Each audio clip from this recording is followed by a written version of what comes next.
ஆனால் ஒன்றை மட்டும் கூறிக்கொள்ள ஆசைப்படுகிறேன்.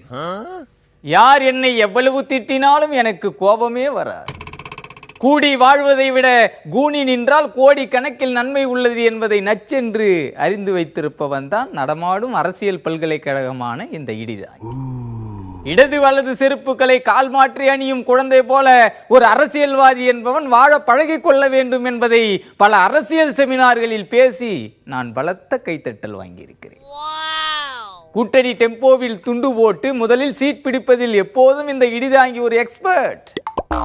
அதே போல துண்டை உதறி தோளில் போட்டுக்கொண்டு அடுத்த கூட்டணிக்கு ரன்னிங் ரேஸில் முதலில் முந்துவதும் இந்த இடிதாங்கி மட்டும்தான்.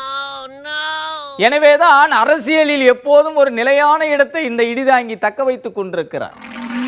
ஒருவேளை விதிவிலக்காக எங்கேயும் இடம் கிடைக்காவிட்டால் கவலையே படாமல் கண்ணை மூடிக்கொண்டு ஒரு சமாதியின் முன் தியானத்தில் அமர்ந்து இந்த அகிலத்தையே கிடுகிடுக்க வைப்பான் இந்த இடிதாங்கி.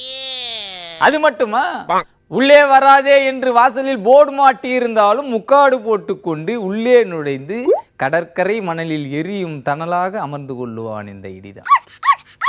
இது போன்ற தடாலடி அரசியல் சாணக்கியத்தனங்களை எனது தொண்டர்கள் புரிந்து கொள்ள வேண்டும் என்றால் எனது அரசியல் ஒர்க் ஷாப்பில் அமௌண்ட் செலுத்தி கற்றுக்கொண்டு என் பக்கத்தில் அமர்ந்து போட்டோ எடுத்துக்கொள்ளலாம்.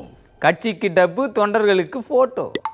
உலகத்தில் ஒரே மாதிரி தோற்றத்தில் 7 பேர் இருப்பார்களாம். எதற்காக இதை குறிப்பிடுகிறேன் என்றால், இந்த ஒரு இடிதாங்கியே சமாளிக்க முடியாமல் பிற கட்சிக்காரர்கள் தலைதெறிக்க ஓடுகிறார்கள் என்றால், இதே நேரத்தில் மீதமுள்ள 6 பேரும் எந்த நாட்டில், எந்த தொகுதியில், எந்த வார்டில், எந்த தெருவில் சூறாவளியாக சுற்றி சுழன்று கலக்கி கொண்டிருக்கிறார்களோ என்று நினைக்கும் போது என்னையும் அறியாமல் ஹேர் ஸ்டைலை மாற்றி புத்தம்புது மேக்கப்புடன் 8வது அதிசயமாக உலாவர உற்சாகம் ஊற்றெடுத்து பரவுகிறது என்று கூறி உங்கள் எல்லோரையும் எச்சரித்து விடைபெறுகிறேன். நன்றி, வணக்கம்.